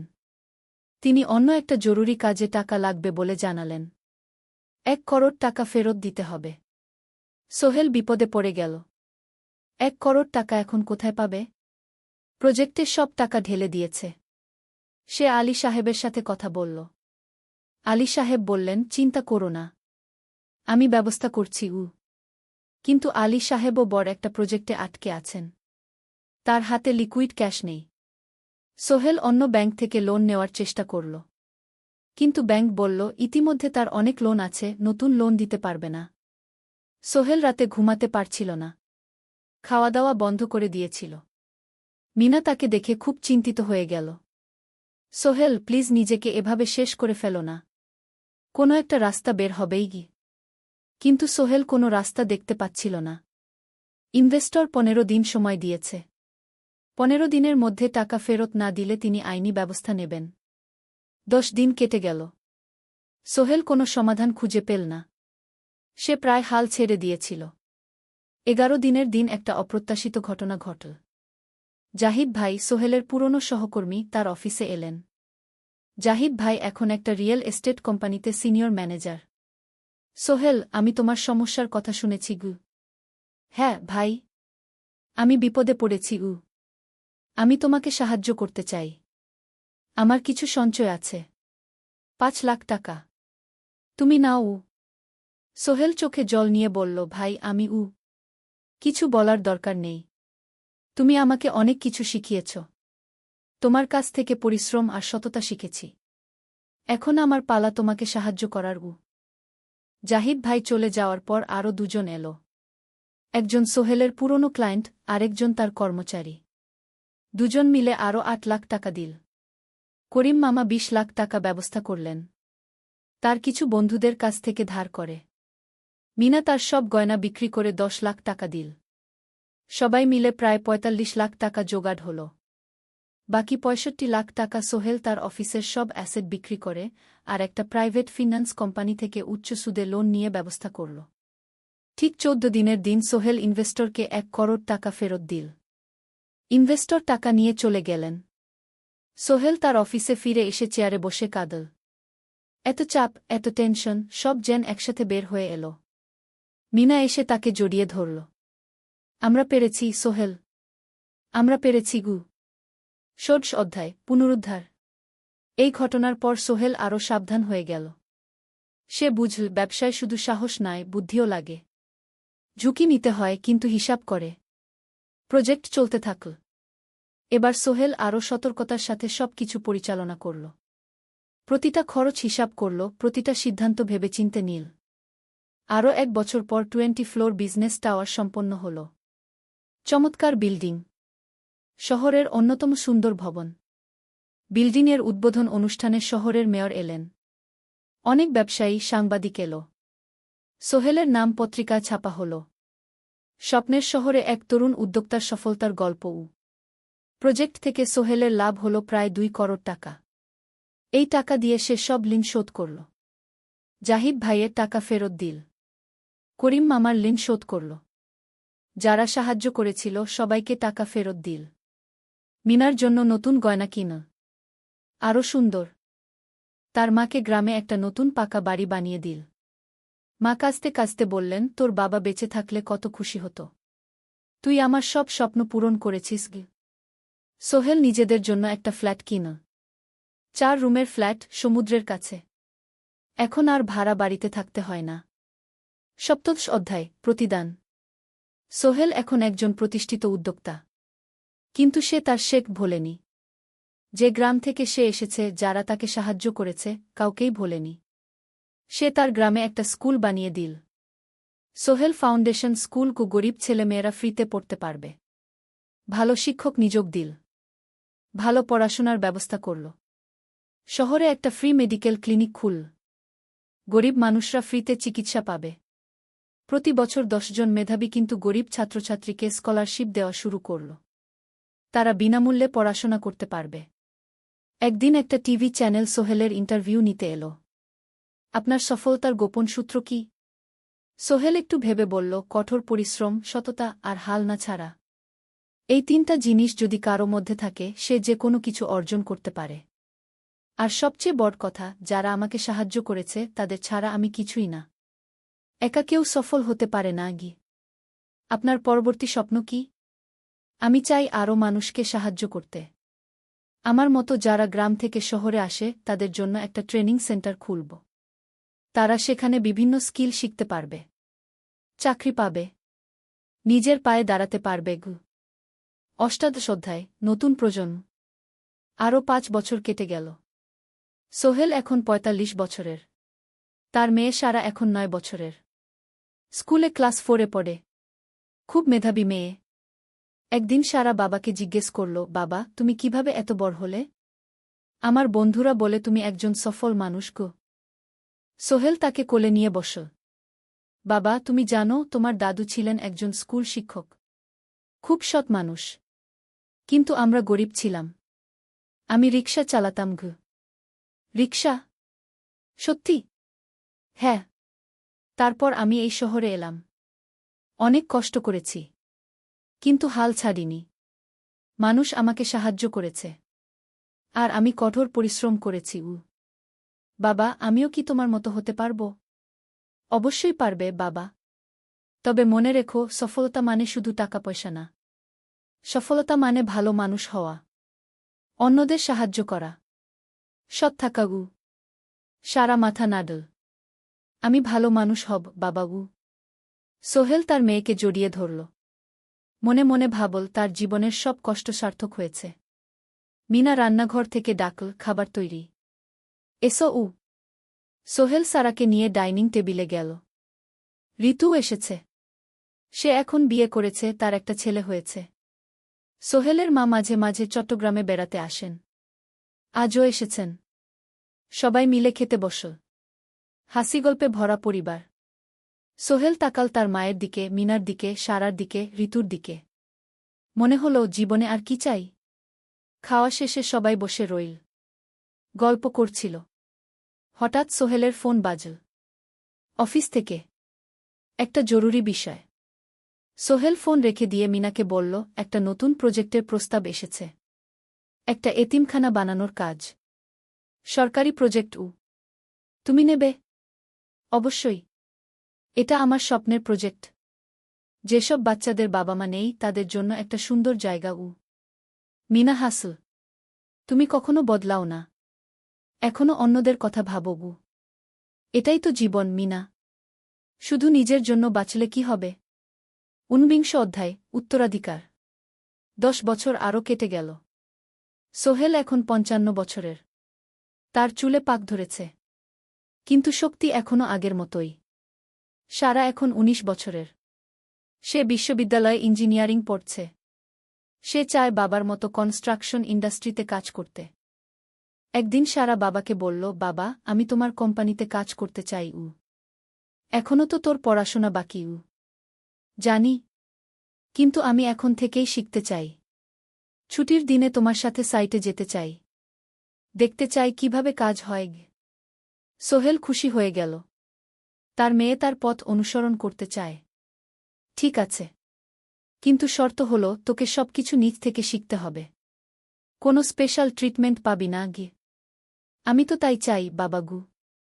সারা তার বাবার সাথে কাজ শিখতে শুরু করল। সে দেখল কিভাবে শ্রমিকরা কাজ করে, কিভাবে ম্যাটেরিয়াল বাছাই করতে হয়, কিভাবে একটা প্রজেক্ট ম্যানেজ করতে হয়। সোহেল তাকে কোনো সহজ পথ দিল না। সারাকেও সবার মতো কষ্ট করতে হল। সাইটে রোদে দাঁড়িয়ে থাকতে হল। শ্রমিকদের সাথে কথা বলতে হল। কিন্তু সারা হাল ছাড়ল না। সে তার বাবার মেয়ে। পরিশ্রম করতে জানে। 3 বছর পর সারা গ্রাজুয়েট হল। সে সোহেলের কোম্পানিতে জুনিয়র প্রজেক্ট ম্যানেজার হিসেবে যোগ দিল। সোহেল ধীরে ধীরে সারাকে বড় দায়িত্ব দিতে শুরু করল। সারা তার বাবার মতোই সৎ, পরিশ্রমী। 20 অধ্যায়, সমাপ্তি নয়, নতুন শুরু। আরও 5 বছর পর। সোহেল এখন 60 বছরের। সে সিদ্ধান্ত নিল, এবার অবসর নেওয়ার সময় এসেছে। কোম্পানির দায়িত্ব সারাকে দেবে। একটা অনুষ্ঠান করা হল। সোহেল আনুষ্ঠানিকভাবে কোম্পানির চেয়ারম্যান পদ থেকে অবসর নিল। সারা হল নতুন ম্যানেজিং ডিরেক্টর। সোহেল তার বক্তব্যে বলল, আমি যখন এই শহরে এসেছিলাম আমার পকেটে ছিল মাত্র 5,000 টাকা। একটা ছোট্ট ব্যাগ। আর অনেক স্বপ্ন। আজ 40 বছর পর আমি পেছনে ফিরে তাকাই, দেখি একটা দীর্ঘ পথ। সেই পথে অনেক কষ্ট ছিল, অনেক বাধা ছিল। কিন্তু ছিল অনেক ভালোবাসাও। অনেক মানুষের সাহায্যও। আমি বিশ্বাস করি, সফলতা একা আসে না। এটা আসে অনেক মানুষের সমর্থন, ভালোবাসা আর বিশ্বাস নিয়ে। আমি যা কিছু অর্জন করেছি তা আমার একার না। এটা আমার পরিবারের, আমার কর্মচারীদের, আমার বন্ধুদের, সবার। আজ আমি আমার মেয়ে সারার হাতে এই দায়িত্ব তুলে দিচ্ছি। আমি জানি সে আমার চেয়ে ভালো করবে। কারণ সে শিখেছে আমার ভুল থেকে, আমার অভিজ্ঞতা থেকে। অনুষ্ঠান শেষ হল। সবাই চলে গেল। সোহেল আর মিনা অফিসে একা দাঁড়িয়ে রইল। মিনা, মনে আছে আমরা প্রথম কখন দেখা হয়েছিলাম? হ্যাঁ। তোমার সেই ছোট্ট মুদি দোকানে। তুমি বিস্কুট কিনতে এসেছিলে। কে ভেবেছিল সেই দিন থেকে আমাদের এই পর্যস্বপ্নের শহর। প্রথম অধ্যায়, যাত্রা শুরু। সকাল 7টা বেজে গেছে। ঢাকার কমলাপুর রেলস্টেশনে মানুষের ভিড়। চারদিকে চা বিস্কুট বিক্রেতাদের চিৎকার, ট্রেনের হর্ন আর যাত্রীদের কোলাহল। এই বিশাল ভিড়ের মধ্যে একটা ছোট্ট ব্যাগ হাতে দাঁড়িয়ে আছে সোহেল। বয়স মাত্র 22। গায়ের রং শ্যামলা, চোখে স্বপ্নের ঝিলিক। ভাইজা, চট্টগ্রামের টিকিট আছে? সোহেল টিকিট কাউন্টারের সামনে দাঁড়িয়ে জিজ্ঞেস করল। আছে। 3 টাকা। কাউন্টারের লোকটা উত্তর দিল। সোহেল তার পকেট থেকে টাকা বের করল। মোট 5,000 টাকা। এই টাকা সে জমিয়েছে গত 3 বছরে রিকশা চালিয়ে। তার স্বপ্ন ছিল চট্টগ্রাম গিয়ে একটা ভালো চাকরি পাওয়া। গ্রামে আর থাকতে চায় না সে। বাবা মারা গেছেন 10 বছর আগে। মা আর ছোট বোন ঋতুকে নিয়ে সংসার চালাচ্ছিল রিকশা চালিয়ে। কিন্তু এভাবে তো আর সারা জীবন চলবে না। টিকিট কেটে সোহেল প্ল্যাটফর্মে এল। ট্রেন ছাড়বে আর মাত্র 15 মিনিট পরে। সে একটা বেঞ্চে বসে পড়ল। ব্যাগটা বুকের কাছে চেপে ধরল। এই ব্যাগে আছে তার সব সম্পদ, কিছু কাপড়, একটা ছোট্ট ফটো ফ্রেমে বাবা মায়ের ছবি, আর কিছু টাকা। কোথায় যাচ্ছেন? পাশে বসা একজন বয়স্ক মানুষ জিজ্ঞেস করলেন। চট্টগ্রাম, কাকা। চাকরি খুঁজতে যাচ্ছি। কে? সোহেল বিনয়ের সাথে উত্তর দিল। ভালো। তবে শহরে সাবধানে থাকবেন। শহর মানে অনেক সুযোগ, কিন্তু অনেক ফাঁদও আছে, বয়স্ক লোকটা বললেন। সোহেল মাথা নাড়ল। সে জানে শহরের জীবন সহজ না। কিন্তু তার কোনো বিকল্প নেই। গ্রামে রিকশা চালিয়ে মাসে ৩,৫০০ টাকা আয় হতো। তার মধ্যে সংসার চালাতে হতো, বোনের স্কুলের খরচ দিতে হতো, মায়ের ওষুধের খরচ দিতে হতো। কিছুই বাঁচত না। আর এই জীবন থেকে বেরোনোর একটাই পথ, শহরে গিয়ে ভালো কাজ খুঁজে নেওয়া। সোহেল মনে মনে ভাবল তার বাবার কথা। বাবা ছিলেন একজন স্কুল শিক্ষক। খুব সৎ মানুষ ছিলেন। সবসময় বলতেন, সোহেল, তুই লেখাপড়া শিখে বড় মানুষ হবি। আমাদের পরিবারে আর কেউ বড় চাকরি করেনি। তুই করবি। কিন্তু বাবা যখন মারা গেলেন তখন সোহেল মাত্র এসএসসি পরীক্ষা দিয়েছে। ফলাফল ভালো হয়েছিল, জিপিএ অর্ধচতু। কিন্তু বাবার মৃত্যুর পর আর পড়া হল না। পরিবারের দায়িত্ব নিতে হল। ট্রেন ছাড়ল। সোহেল জানালার পাশে বসে বাইরে তাকাল। ধানক্ষেত, নদী, ছোট ছোট গ্রাম, সব পেছনে ফেলে ট্রেন এগিয়ে চল। সোহেলের মনে হল সে যেন তার পুরনো জীবনটাকেও পেছনে ফেলে আসছে। ট্রেনে একজন হকার এসে চা বিক্রি করছিল। সোহেল একটা চা কিনল। ১০ টাকা। চা খেতে খেতে সে ভাবছিল, চট্টগ্রাম পৌঁছে কি হবে। করিম মামা তাকে সাহায্য করবেন তো? চাকরি পাওয়া যাবে তো? করিম মামা আসলে সোহেলের খুব দূর সম্পর্কের মামা। সোহেলের দাদির বোনের ছেলে। অনেক বছর আগে গ্রাম ছেড়ে চট্টগ্রামে চলে গিয়েছিলেন। সেখানে একটা কনস্ট্রাকশন কোম্পানিতে কাজ করেন। বছরে একবার দুবার গ্রামে আসতেন। গত বছর যখন এসেছিলেন তখন সোহেলের মাকে বলেছিলেন, সোহেলকে চট্টগ্রাম পাঠান। আমি একটা কাজের ব্যবস্থা করে দেব। সেই কথাতেই ভরসা করে সোহেল আজ এই যাত্রা। দ্বিতীয় অধ্যায়, নতুন শহর। চট্টগ্রাম পৌঁছাতে প্রায় ৬ ঘণ্টা লেগে গেল। দুপুর ১টা বাজে। সোহেল স্টেশন থেকে বের হয়ে শহরের রাস্তায় দাঁড়াল। কি বিশাল শহর! এত গাড়ি, এত মানুষ। চারদিকে উঁচু উঁচু বিল্ডিং, দোকানপাট, মানুষের ভিড়। সোহেল কিছুক্ষণ দাঁড়িয়ে থাকল, সব কিছু দেখতে দেখতে। তার মনে হচ্ছিল সে যেন অন্য কোনো পৃথিবীতে এসে পড়েছে। তার পকেটে একটা ছোট্ট কাগজ আছে। সেখানে লেখা একটা ঠিকানা, করিম মিয়া, বাড়ি নং ২৩, রোড নং ৫, আগ্রাবাদ, চট্টগ্রামকে। সোহেল একটা রিকশা ডাকল। কত নেবেন আগ্রাবাদ যেতে? ৫০ টাকা গু। সোহেল রিকশায় উঠল। রাস্তার দুধারে দোকান, মার্কেট, অফিস, সব কিছু দেখতে দেখতে সে অবাক হয়ে গেল। এত বড় শহর, এত কিছু! গ্রামের সেই ছোট্ট বাজারের সাথে কোনো তুলনাই হয় না। প্রায় আধা ঘণ্টা পর রিকশা একটা পুরনো বাড়ির সামনে থামল। ৩ তলা বাড়ি, কিন্তু রং উঠে গেছে। সিঁড়ি দিয়ে উঠে ৩য় তলায় করিম মামার ফ্ল্যাটে নক করল। দরজা খুলল এক মধ্যবয়সী মহিলা। কে? আসসালামু আলাইকুম আপা। আমি সোহেল। নোয়াখালীর গ্রাম থেকে এসেছি। করিম মামা বাড়িতে আছেন? মহিলা তাকে মাথা থেকে পা পর্যন্ত দেখল। করিম তো অফিসে গেছে। তুমি কে? কোথা থেকে এসেছ? সোহেল সব খুলে বলল। মহিলা তাকে ভেতরে ঢুকতে দিল। বসো। করিম সন্ধ্যায় ফিরবে গু। ফ্ল্যাটটা ছোট। ২টো রুম, একটা ছোট্ট রান্নাঘর আর একটা বাথরুম। কিন্তু সোহেলের কাছে খুব সুন্দর লাগল। গ্রামের সেই টিনের ঘরের চেয়ে তো অনেক ভালো। মহিলা তার নাম জানাল, সালমা। করিম মামার স্ত্রী। তাদের ২টো ছেলে, একজন ক্লাস 8-এ পড়ে, আরেকজন ক্লাস 5-এ। খেয়েছ? সালমা আপা জিজ্ঞেস করল। না আপা গু। অপেক্ষা করো। ভাত আছে, মাছ আছে। খাও। সোহেল প্রথমে রাজি হতে চাইল না। কিন্তু খুব খিদে পেয়েছিল।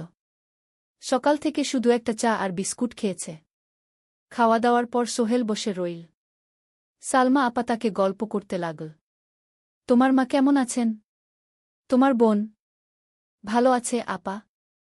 মার একটু গেটে বাত আছে। ওষুধ খাচ্ছেন। বোন স্কুলে পড়ে কু।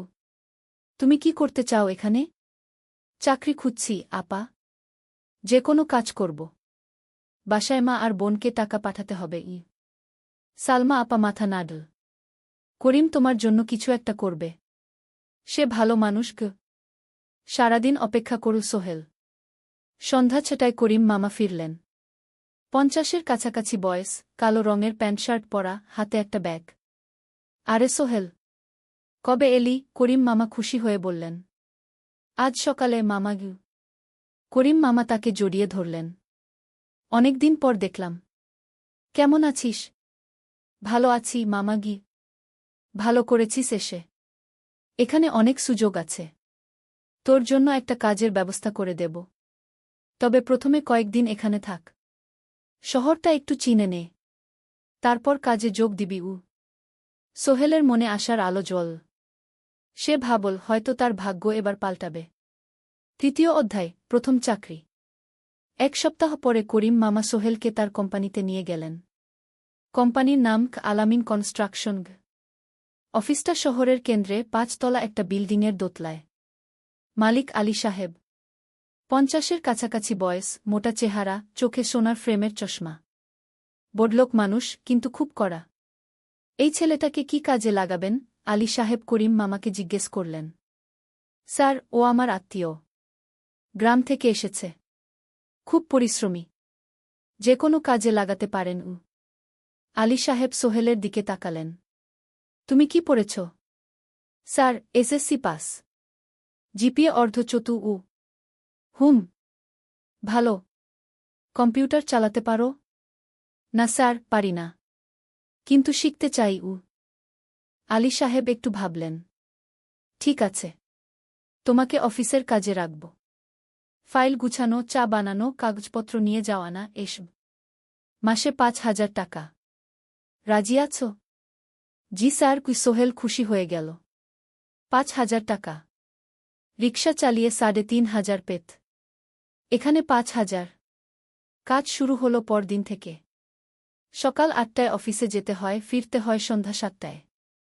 প্রথম দিন সোহেল ঘুম থেকে উঠল ভোর ৫টায়। তৈরি হয়ে ৭:৩০টায় অফিসের উদ্দেশ্যে বের হল। করিম মামার বাড়ি থেকে অফিস প্রায় ৫ কিলোমিটার। বাসে যেতে হয়।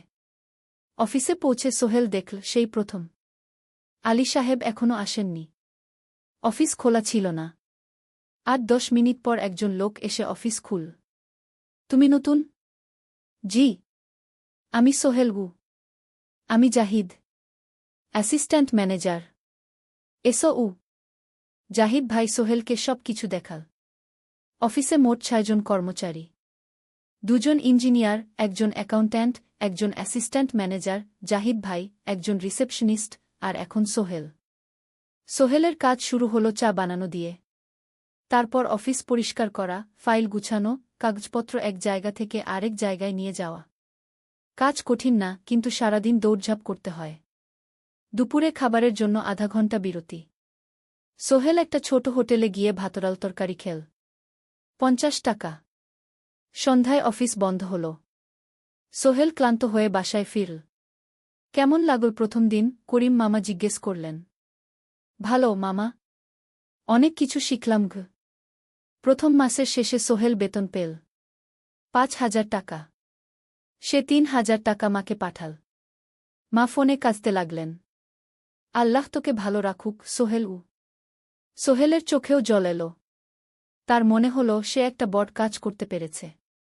চতুর্থ অধ্যায়, শহরের জীবন। ৩ মাস কেটে গেল। সোহেল এখন শহরের সাথে মিশে গেছে। প্রতিদিন অফিসে যাও আসার পথে সে দেখে হাজারো মানুষের জীবন। কেউ সফল, কেউ ব্যর্থ। কিন্তু সবাই চলছে নিজের পথে। সোহেল অফিসের কাজের পাশাপাশি কম্পিউটার শেখার চেষ্টা করছে। অফিসে একটা কম্পিউটার আছে। যখন কেউ ব্যবহার করে না, তখন সোহেল একটু একটু শিখার চেষ্টা করে।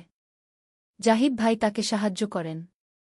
সোহেল, তুমি যদি কম্পিউটার ভালোভাবে শিখতে পারো, তাহলে তোমার ভবিষ্যৎ উজ্জ্বল। জাহিদ ভাই একদিন বললেন। কিভাবে শিখব ভাই? ট্রেনিং সেন্টারে যাও। সন্ধ্যায় ক্লাস আছে। মাসে ২,০০০ টাকা লাগবে গি। সোহেল ভাবল।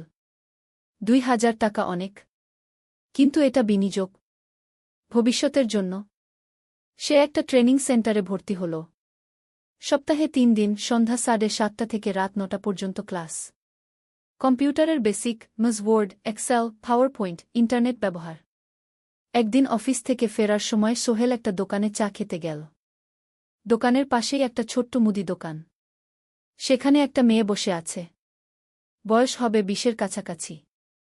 সাদাসিধে চেহারা, সাদা শাড়ি পরা, কিন্তু চোখে এক ধরনের দৃঢ়তা। ভাইজা, এক প্যাকেট বিস্কুট দেন কি? সোহেল বলল। মেয়েটা বিস্কুট দিল। 20 টাকা। সোহেল টাকা দিয়ে যাচ্ছিল, হঠাৎ মেয়েটা বলল, আপনি নতুন এসেছেন এই এলাকায়, তাই না? হ্যাঁ। 3 মাস হল। কিভাবে বুঝলেন? আপনার চেহারা দেখেই বোঝা যায়। এখনও গ্রামের ছোঁয়া আছে। আর আপনি প্রতিদিন এই পথ দিয়ে যান। দেখেছি কি? মেয়েটা হাসল। সোহেলও হেসে ফেল। আপনি খুব পর্যবেক্ষক মনে হচ্ছে গি। জীবনে অনেক কিছু দেখেছি। তাই মানুষকে চিনতে শিখেছি গি। আপনার নাম? মিনা। এই দোকান আমার বাবার। উনি অসুস্থ, তাই আমি দেখছি গু। সেদিন থেকে সোহেল প্রায়ই সেই দোকানে যেতে শুরু করল। মিনার সাথে গল্প করত। ধীরে ধীরে তাদের মধ্যে একটা বন্ধুত্ব তৈরি হল। মিনাও তার জীবনের গল্প বলল। মিনার মা মারা গেছেন যখন সে মাত্র 7 বছরের। বাবা আব্দুল হামিদ একা হাতে মিনাকে বড় করেছেন। মুদি দোকান দিয়ে সংসার চালান। মিনা কলেজে পড়ে, অনার্স 2nd ইয়ার। সকালে কলেজে যায়, দুপুরে ফিরে এসে দোকান সামলায়। বাবার হার্টের সমস্যা আছে, তাই ভারী কাজ করতে পারেন না। তোমার স্বপ্ন কি? একদিন সোহেল জিজ্ঞেস করল। গ্র্যাজুয়েশন শেষ করে একটা ভালো চাকরি করব। তারপর বাবাকে ভালো চিকিৎসা করাব। তুমি? আমিও চাকরি করে পরিবারকে ভালোভাবে দেখভাল করতে চাই। মা আর বোনকে নিয়ে শহরে আনব একদিন গু। দুজনেই নিজেদের স্বপ্নের কথা বলতে গিয়ে বুঝল তাদের স্বপ্ন অনেকটা একই রকম। 5ম অধ্যায়, বিপদ। 6 মাস কেটে গেল। সোহেল এখন আলী সাহেবের খুব প্রিয় কর্মচারী। সে শুধু চা বিস্কুট দেওয়ার কাজই করে না, এখন কম্পিউটারেও কিছু কাজ শিখেছে। ছোটখাটো টাইপিং, ডেটা এন্ট্রি এসব করতে পারে। আলী সাহেব খুশি হয়ে তার বেতন বাড়িয়ে 8,000 টাকা করে দিয়েছেন। একদিন রাতে সোহেল অফিস থেকে ফিরছিল। সেদিন একটু দেরি হয়ে গেছে। রাত প্রায় 9টা। সাধারণত সোহেল সন্ধ্যা 7:30টায় ফিরে। কিন্তু সেদিন অফিসে একটা জরুরি কাজ ছিল। বাস থেকে নেমে সোহেল বাড়ির দিকে হাঁটছিল। হঠাৎ একটা অন্ধকার গলিতে 3 জন লোক তাকে ঘিরে ধরল। তাদের চেহারা দেখেই বোঝা যাচ্ছিল ভালো উদ্দেশ্য নিয়ে আসেনি। টাকা দে তাড়াতাড়ি, একজন বলল। তার হাতে একটা ছুরি। সোহেল ভয় পেয়ে গেল। ভাই, আমার কাছে খুব কম টাকা আছে গি। যা আছে দে।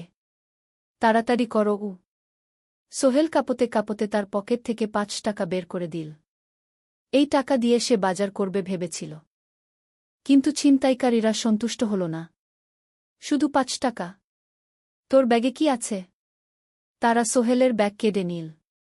ব্যাগে ছিল তার মোবাইল, কম্পিউটার ট্রেনিং সেন্টারের সার্টিফিকেট আর কিছু গুরুত্বপূর্ণ কাগজপত্র। না ভাই, ব্যাগটা ফেরত দেন। ওতে আমার জরুরি জিনিস আছে। মোবাইল নিয়ে নেন, কিন্তু ব্যাগটা দেন গু।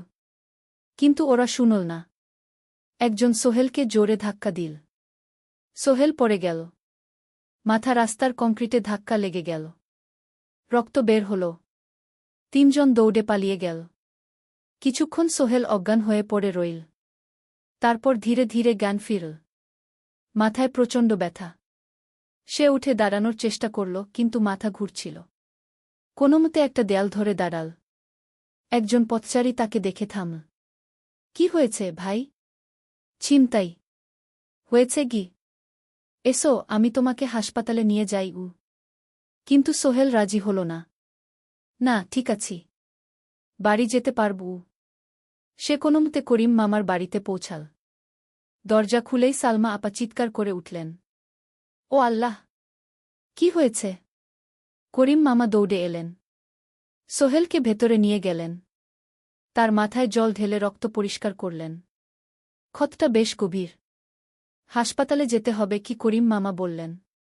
তারা একটা অটোরিকশা নিয়ে নিকটস্থ হাসপাতালে গেলেন। ডাক্তার সোহেলের মাথায় 3টা সেলাই দিলেন। বলল, 1 সপ্তাহ বিশ্রাম নিতে হবে। কোনো ভারী কাজ করা যাবে না। হাসপাতাল থেকে ফিরে সোহেল শুয়ে রইল। তার মনে হচ্ছিল সবকিছু শেষ হয়ে গেছে। মোবাইল চলে গেছে, গুরুত্বপূর্ণ কাগজপত্র চলে গেছে। এখন 1 সপ্তাহ অফিস করতে পারবে না। পরদিন সকালে করিম মামা আলী সাহেবকে ফোন করে সব জানালেন। আলী সাহেব বললেন, ঠিক আছে। সোহেল ভালো হয়ে এলে আসবে। চিন্তার কিছু নেই গি। মিনা যখন এই খবর শুনল সে সন্ধ্যায় সোহেলকে দেখতে এল করিম মামার বাড়িতে। সাথে এনেছিল কিছু ফল। কি হয়েছিল? মিনা চিন্তিত গলায় জিজ্ঞেস করল। সোহেল সব বলল। মিনা রেগে গেল। এই শহরে এখন অনেক অপরাধ বেড়ে গেছে। পুলিশ কিছু করে না। তুমি পুলিশে রিপোর্ট করেছ? না। লাভ নেই। তবুও করা উচিত। তোমার মোবাইলটা হয়তো খুঁজে পাওয়া যাবে কি? করিম মামা সোহেলকে নিয়ে পুলিশ স্টেশনে গেলেন। জেনারেল ডায়েরি করলেন। কিন্তু পুলিশ খুব একটা আশা দিল না। দেখি কিছু করা যায় কিনা গু। সোহেল বুঝল মোবাইল আর ফিরবে না। সেই এক সপ্তাহ সোহেলের জীবনের সবচেয়ে কঠিন সময় ছিল। সে শুধু শারীরিকভাবেই ক্ষতিগ্রস্ত হয়নি, মানসিকভাবেও ভেঙে পড়েছিল। প্রতিরাতে দুঃস্বপ্ন দেখত। সেই ৩ জন ছিনতাইকারীর মুখ ভুলতে পারছিল না। মিনা প্রায় প্রতিদিন আসত। তাকে সাহস দিত। তুমি হাল ছেড়ো না সোহেল। জীবনে এরকম খারাপ সময় আসে। কিন্তু এটা কাটিয়ে ওঠাই হলো আসল বীরত্ব। সোহেলের মা গ্রাম থেকে ফোন করতেন। করিম মামার মোবাইল থেকে। তুই ভালো আছিস তো? সোহেল মাকে সব সত্যি বলেনি। শুধু বলেছে, হ্যাঁ মা, ভালো আছি। একটু জ্বর হয়েছিল। এখন ভালো। ১ সপ্তাহ পর সোহেল আবার অফিসে গেল। আলী সাহেব তাকে দেখে খুশি হলেন। কেমন আছো? ভালো আছি স্যার। ঠিক আছে। তবে প্রথম কয়েকদিন হালকা কাজ করবে গু। সোহেল আবার কাজে মন দিল। কিন্তু একটা জিনিস তাকে খুব কষ্ট দিচ্ছিল, তার মোবাইল নেই। মায়ের সাথে কথা বলতে পারছে না নিয়মিত। করিম মামার মোবাইল চাইতে সংকোচ লাগে। একদিন জাহিদ ভাই তাকে ডাকলেন। সোহেল, আমার একটা পুরনো মোবাইল আছে। তুমি ব্যবহার করো? না ভাই, আমি নাও। আমার কাজে লাগছে না। তুমি রাখো গু। সোহেল কৃতজ্ঞতায় প্রায় কেঁদে ফেল। ধন্যবাদ ভাই। মোবাইল পেয়ে সোহেল প্রথমেই মাকে ফোন করল। মা খুব খুশি হলেন। এতদিন ফোন করিসনি কেন? মা, মোবাইলটা নষ্ট হয়ে গিয়েছিল। নতুন নিয়েছি। মায়ের গলায় স্বস্তি ফুটে উঠল। ৬ষ্ঠ অধ্যায়, নতুন সুযোগ। আরও ৩ মাস কেটে গেল। সোহেল পুরোপুরি সুস্থ হয়ে গেছে। তার জীবন আবার স্বাভাবিক হয়ে এসেছে। সে এখন কম্পিউটার ট্রেনিং শেষ করেছে। সার্টিফিকেট পেয়েছে। কিন্তু একটা ঘটনা তার জীবনে বড় পরিবর্তন নিয়ে এল। একদিন সকালে আলী সাহেব তাকে ডাকলেন। সোহেল, বসো। সোহেল বসল। মনে একটু ভয় লাগছিল। আলী সাহেব কি তাকে বকবেন? সোহেল, তুমি তো এখন কম্পিউটার চালাতে পারো?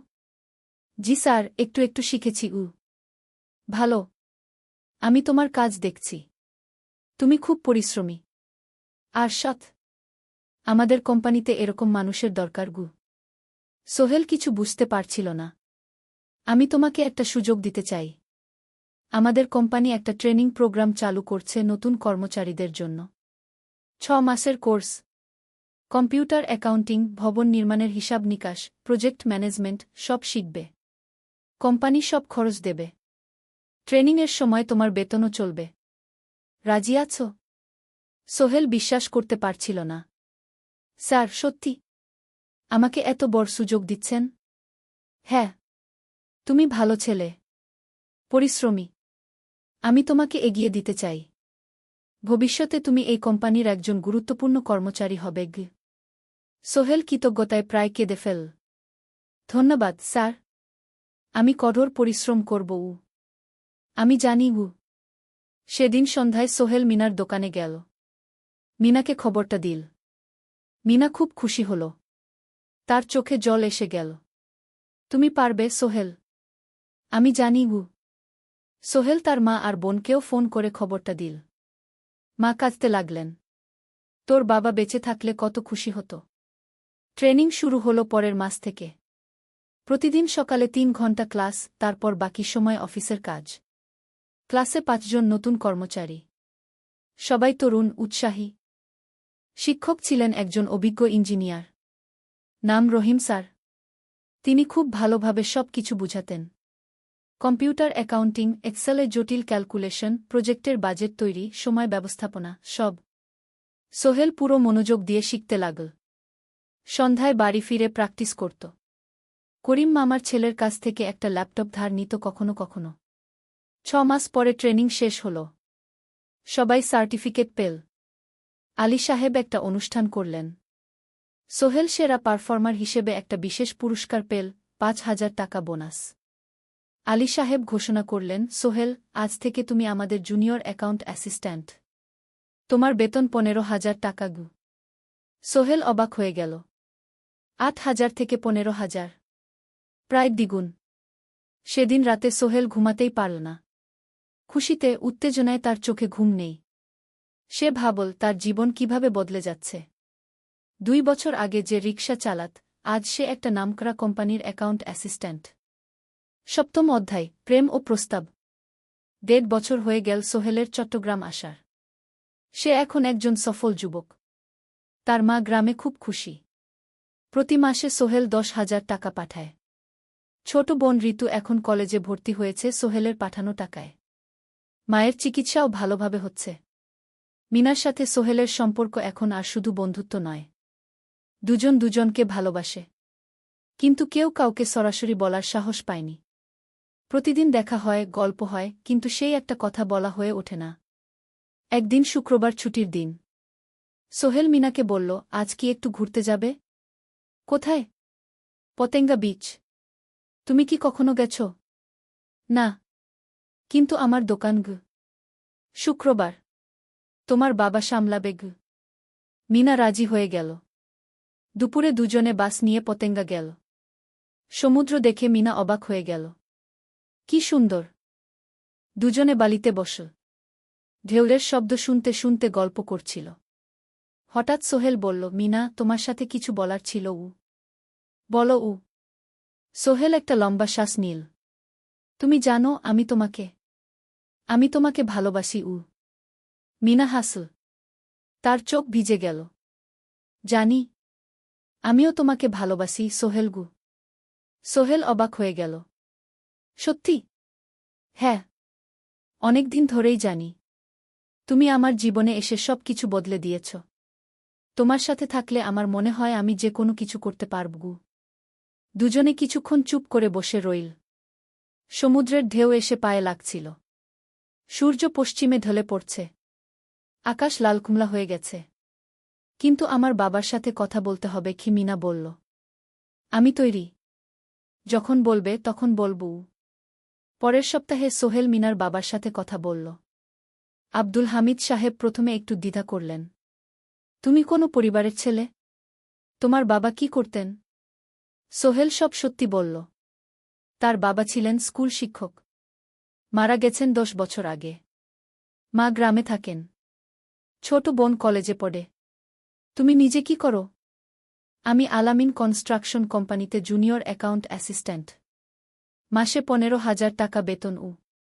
আব্দুল হামিদ সাহেব ভাবলেন।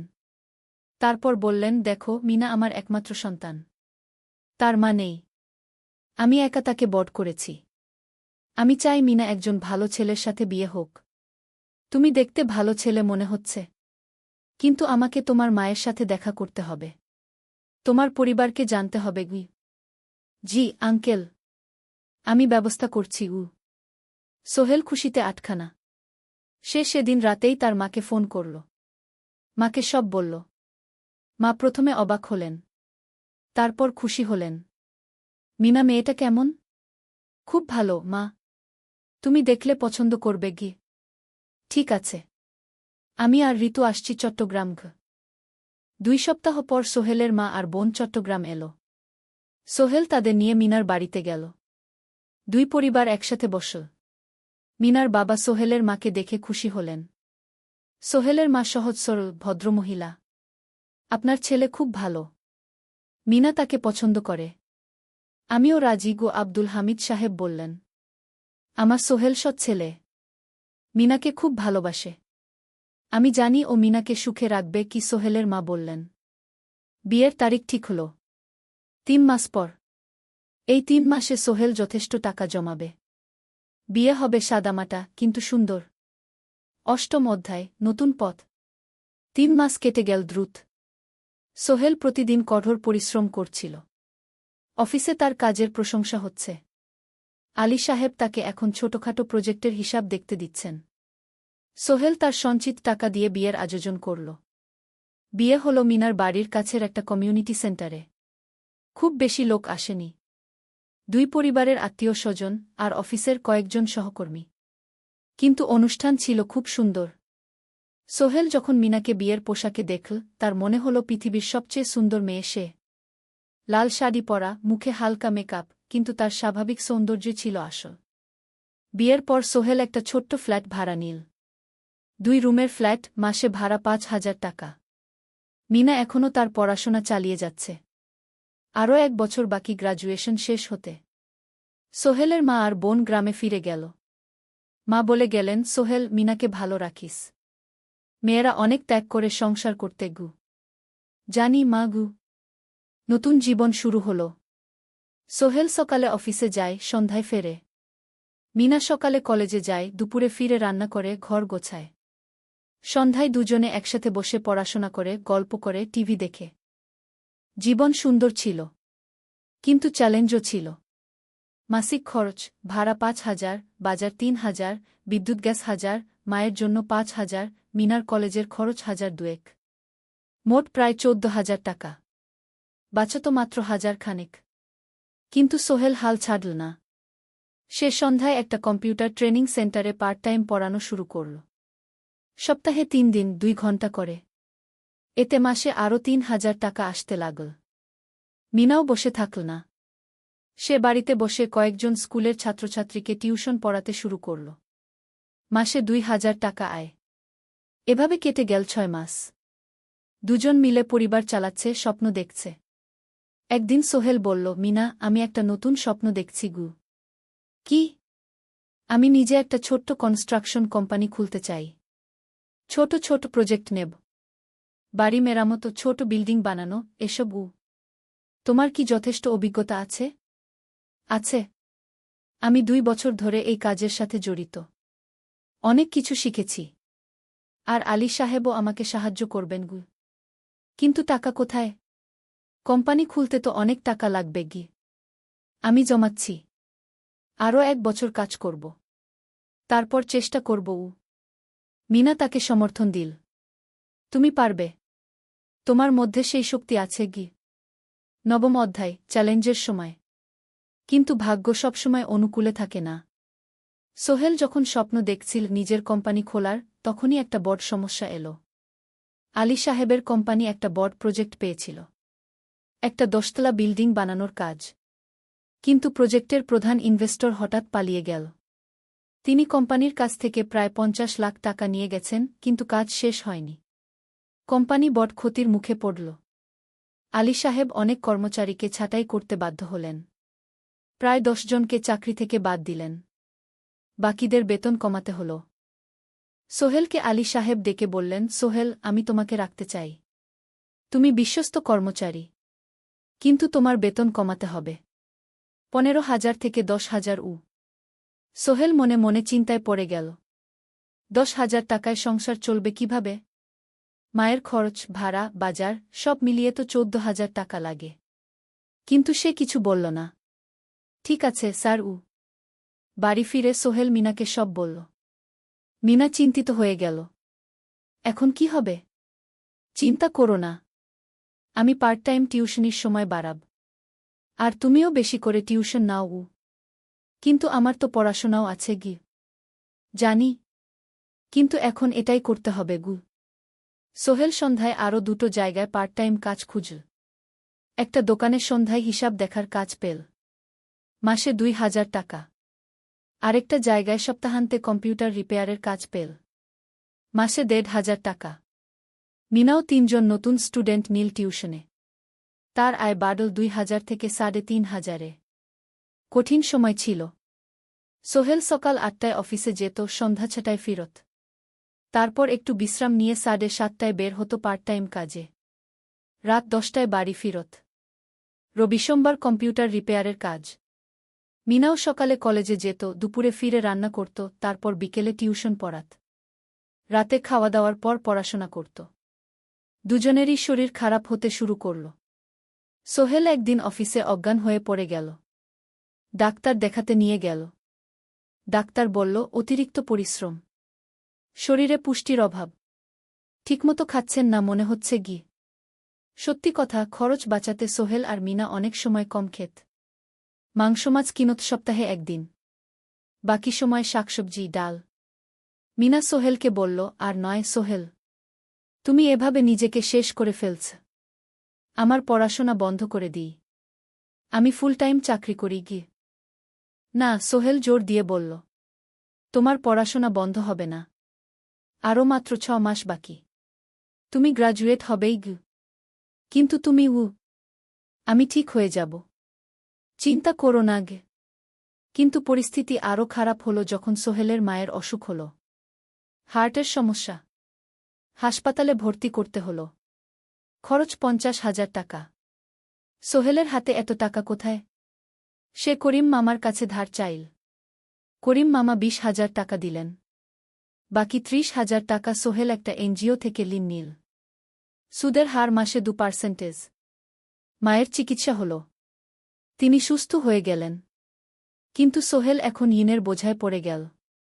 প্রতি মাসে 3,000 টাকা করে কিস্তি দিতে হবে।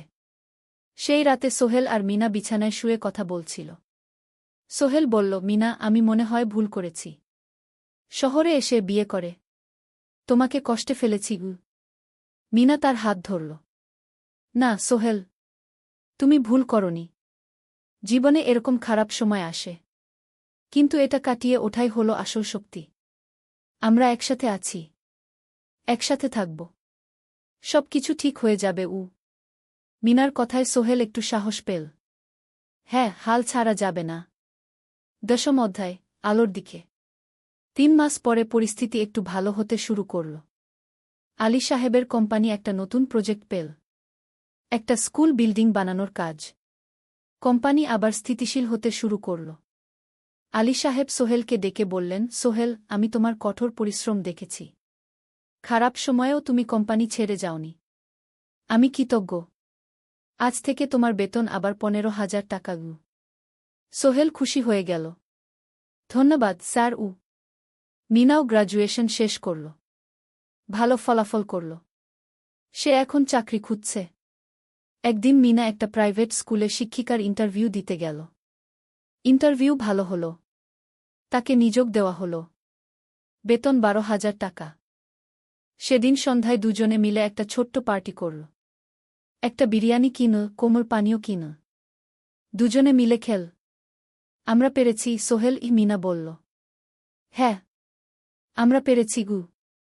এখন দুজনের মিলিয়ে আয় 27,000 টাকা। খরচ চালানোর পর প্রায় 10,000 টাকা বাঁচে। সোহেল এই টাকা দিয়ে লোন শোধ করতে শুরু করল।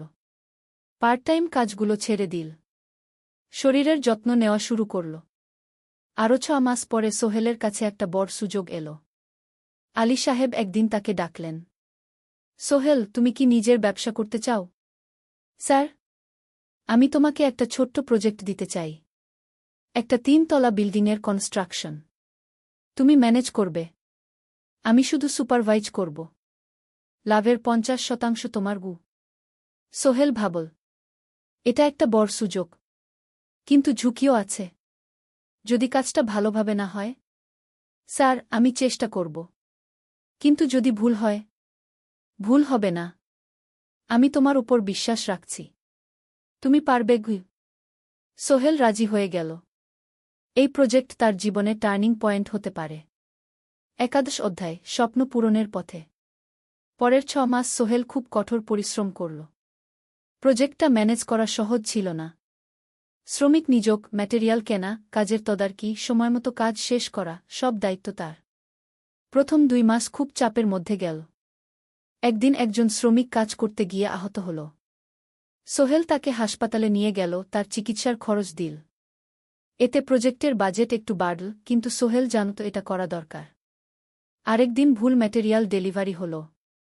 সোহেল সেগুলো ফেরত পাঠাল, সঠিক জিনিস আনাল। এতে 3 দিন দেরি হল, কিন্তু কাজের মান ঠিক রইল। মিনা তাকে সবসময় সাপোর্ট করছিল। সে এখন চাকরিতে স্থিতিশীল। স্কুলের বাচ্চারা তাকে পছন্দ করে। প্রিন্সিপাল তার কাজে খুশি। প্রজেক্ট শেষ হল 6 মাসে। সময়মতো বাজেটের মধ্যে। বিল্ডিংয়ের মালিক খুব খুশি হলেন। তিনি আলী সাহেবকে ধন্যবাদ দিলেন। আলী সাহেব বললেন, ধন্যবাদ আমাকে না, এই ছেলেকে দিন। সোহেল পুরো প্রজেক্ট ম্যানেজ করেছে। প্রজেক্ট থেকে মোট লাভ হল 3 লাখ টাকা। সোহেল পেল 1.5 লাখ টাকা। তার জীবনে এত টাকা এই প্রথম। সে করিম মামার ঋণ শোধ করল। এনজিওর বাকি ঋণ শোধ করল। তারপর তার মাকে 50,000 টাকা পাঠাল। মা দিয়ে গ্রামের বাড়িটা একটু মেরামত করাল, বোন ঋতুর জন্য একটা ল্যাপটপ কিনল। বাকি টাকা দিয়ে সোহেল একটা ব্যাংক অ্যাকাউন্টে জমা রাখল ভবিষ্যতের জন্য। আলী সাহেব সোহেলকে আরও 2টো প্রজেক্ট দিলেন। এবার একটু বড়। সোহেল আত্মবিশ্বাসের সাথে সেগুলোও শেষ করল। 2 বছর পরে সোহেল সিদ্ধান্ত নিল, এবার নিজের কোম্পানি খোলার সময় এসেছে। দ্বাদশ অধ্যায়, নতুন শুরু। সোহেল তার সব জমানো টাকা দিয়ে একটা ছোট্ট অফিস ভাড়া নিল। 2 রুমের অফিস।